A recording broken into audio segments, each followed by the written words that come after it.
Today we're talking about Amazon FSX. Here's what we're going to cover. What it is and the different types. FSX for Windows file server versus EFS. FSX for Lustre for high performance workloads. And the common use cases and pricing. Amazon FSX is a collection of fully managed file systems built on popular file system technologies. So you could think of it like this.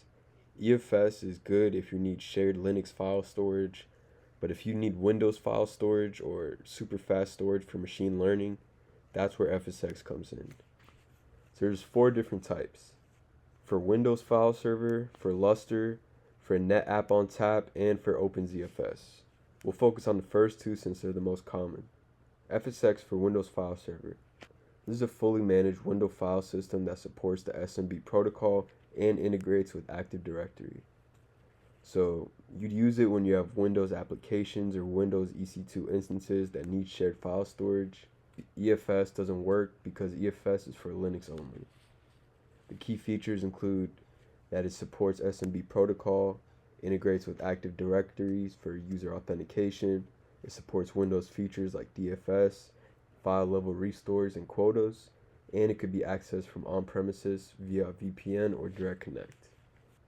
Think of FSX for Windows like a Windows network drive in the cloud. If you're migrating a Windows file server or running Windows apps that need shared storage, this is what you're going to use. So a common use case would be for migrating on-prem Windows file servers to AWS or running Windows applications like SharePoint or SQL Server that needs shared file storage.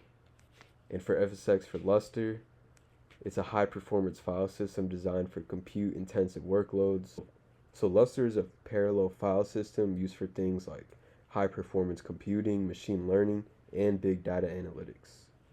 So you'd use it when you need to process massive data sets really fast, like hundreds of gigabytes throughput and millions of IOPs. The key features include that it integrates directly with Amazon S3, it can process data stored in S3 with copying it first, and it's super fast and designed for workloads that need speed and works great for compute clusters.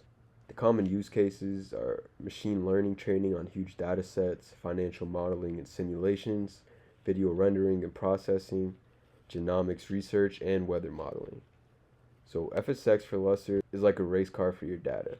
When you need to process tons of data as fast as possible, Lustre is your option. And then FSX for NetApp on Tap and OpenZFS. So 2 other options you should know exist.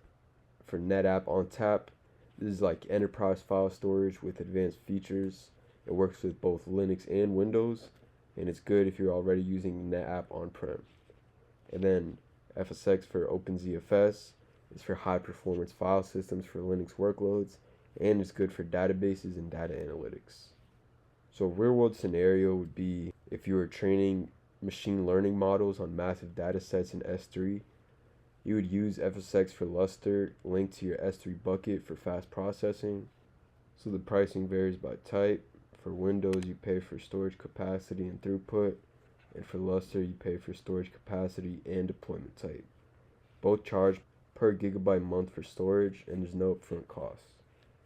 So that's Amazon FSX, a managed file system for Windows and high performance workloads. If you found this helpful, let me know, and I'll see you in the next one.